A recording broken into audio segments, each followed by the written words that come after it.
Dağın bile biraz azıraktı. Erten gelgende mayda mayda ko'mir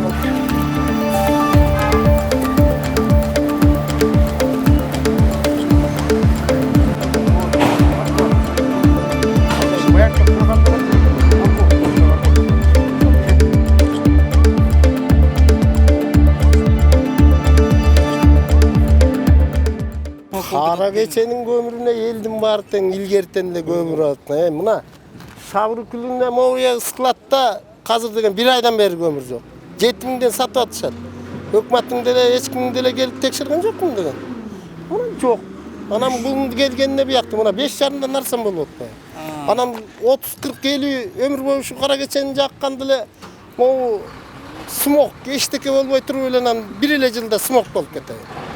Bolboğun ketdi, jönneç. Bir öndü. Gömürдүн баасы канча болоттур? Кандай? Аласызбы сиз? Эмнени? Gömür alganda келдиңизби? Мен көмір жеткірем. Жеткиресиз, э? Мен үш жерде мен 20 жылдан бeri иштейм.